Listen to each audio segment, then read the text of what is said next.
Well, hello again to all the boys and girls out there in YouTube land watching. Georgia Beer Reviews back at you today with another one. And I've got Louisiana Beer Reviews Ronald Terrio here with me again. And we've got another Georgia beer. This is Wild Leap. It's their Truck Chaser series. This one is the Lemon Ice Double IPA. Sorry for the glare there, guys. Hopefully you can make that out. It is 8.1% alcohol by volume. Wild Leap Brewing Company is out of LaGrange, Georgia, and they were voted the best new craft brewery in the nation back when they were established in 2016, I believe. So I drove past LaGrange on the way over here. Yeah, one of these days I'd like to do a brewery tour and I wanted to go to that liquor store where they had that Lord Calvert Black that I didn't buy, but of course it was too early in the morning. I knew they wouldn't be open, but that disgusted me. I could have gotten that for $11.99. And guess how many times I've seen Lord Calvert Black since then? Yeah. You know how many? None. It's like my Mickey's Ice story when I was down in Gainesville, Florida. I saw a 4-pack, or I guess it was a 6-pack of the Mickey's Ice 16-ounce cans, and I was like, you know what, I'll see it again. Didn't pick it up, and I have never seen it again and never got to try it because of that. The Mickey's Ice Brewed Ale, one of the ones that was very high up on my bucket list. One of the white whales. And you didn't buy it. Yeah, won't make that mistake again. I love this. This double IPA combines the flavors of a frozen lemon ice treat with a big juicy IPA to bring you back to the days when you chased the ice cream truck, not the beer truck. Lemon ice double IPA, 8.1. Let me see the disclosure real fast. This beer contains lactose, so it's got milk sugar in it. All of the Truck Chaser series do. Anybody out there who's seen my reviews of the other two, the Strawberry Eclair and the Orange Dreamsicle, you guys know I really love this series, so I'm very excited to try the Lemon Ice version. It just came out. I bought it literally yesterday at Brandon's Package in Peachtree City, and they didn't even have it out yet. I go in there all the time, and the guy was like, hey, you want to check out the new Truck Chaser series? And I said, yeah, where is it? He said, we don't even have it out yet, so let me know if you want a 4-pack. And I said, yeah, please. So, exclusive. And a fun game you could play if you have some free time is a game called Try to Find a Craft Beer That's Not Flavored. Right, exactly. It's a fun game to play. It's a very difficult game to win. Okay. So, appearance-wise, it's like a hazy orange IPA. color, right? It is literally a hazy IPA since it's an IPA and it's hazy. Right. So it's a lemon-flavored hazy IPA with not much head. Looks sort of like tangerine juice. Yeah. I'm definitely getting the lemon right up front, and then the other juicy type characteristics of a standard New England IPA. So it's like a New England IPA with the lemon ice component in it. Wonder why they add lactose. Just to give it, because it's like an ice cream. The Truck Chaser series, you see they've got the ice cream truck on it. So all of the Truck Chaser series have lactose in it to kind of make it have that ice cream dessert-like feel to it. So. Well, there you go.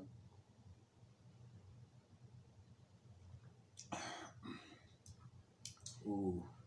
Doesn't taste like an ice cream. Well, it does a little bit in the background. It does have the lemon ice thing. Tastes like Neapolitan, though. It's got a little bit of like a sweet, like a cereal. Like when you eat cereal in the morning, that cereal grain thing is kind of coming through in the middle of the sip. Yeah, like Fruity Pebbles or something made with oats, maybe. Like some kind of Cheerios, flavored Cheerios thing. And you know how sometimes you say to yourself, man, I just want to drink a beer, kick back and drink a beer that tastes like either an ice cream treat or a breakfast cereal. You know, sometimes you say that. This would be the beer for you people if that's what you're thinking. I like it, though. It's very juicy. It's got the creamy mouthfeel from the lactose. That cereal thing is really nice. Yeah. To me, I immediately thought of Fruity Pebbles. I don't know, maybe that's just me, but that's kind of... Well, you may not be far off track. And but I believe that's puffed rice, isn't it? Of course, rice is a cereal grain. It's been years since rice I've had is a cereal grain. Fruity Pebbles. High, medium mouthfeel. It's nearly heavy-bodied. Mm-hmm. High, medium. Somebody told me mouthfeel and body's not the same thing. I understand that because mouthfeel is how it feels in your mouth. Right. But the body is the body of it. But those are related, I think. Yeah. The alcohol's masked well. 8.1%. I'm not getting any burning going down. It's pretty smooth throughout. It's acidic. It's like the lemon. Yeah, it's very acidic from the lemon flavor that's in here, which I guess it's natural lemon. Let's see. Ice milk. The cereal. Kind of a midway sweet to dry finish. On the Cyclops scale, it would probably be 4 out of 5 sugar cubes because it's so sweet. Maybe 5 out of 5. Bitterness, forget it. There's some. Actually, I want to walk that back. I'm like a lot of politicians. My position evolves over time. And in this case, over the time of the video. It does have more bitterness than I first had believed. It kind of, and I think the reason you're changing your stance on it is because it kind of builds. That first sip is not very bitter. As you drink it, it does build a little bit of bitterness, and it kind of lingers a little bit. But for the most part, it falls into the, New England juicy IPA category. It's not like West Coast bitterness, but it does have a nice little hop bite that kind of builds in your mouth the more you drink on it. Give me a moment. Yeah, I'm trying to find the same thing you're trying to find. Is it real lemons? It doesn't say that. Yeah. Because it doesn't say artificial flavoring or natural flavoring, I'm going to just assume that it's lemon. Because it doesn't taste artificial in any way. Yeah, it might be like, I'll say that, powdered, pulverized, dehydrated lemons or something. But if it was artificial, I'm pretty sure they would legally have to disclose it on the label, and it does not say artificial flavors. So I think it's required. It's whatever it is, powder, puree, extract, it's natural. And I really like this. I'm going to give it a 94. I think it's a pretty solid A beer for the style, and I think they did exactly what they were, setting out to do with the dessert-like New England type IPA. I was going to go lower, but considering that the bitterness built during the sip, the 6 ounces I had, I'm going to go to 94. I think it is the most excellent product. There you go. I mean, I would rather have an IPA that just is an IPA. Those days are over. We got one of those coming. Yeah, but those days are kind of over. Like people say, "Oh, come on, nobody wants to drink a beer that tastes like beer."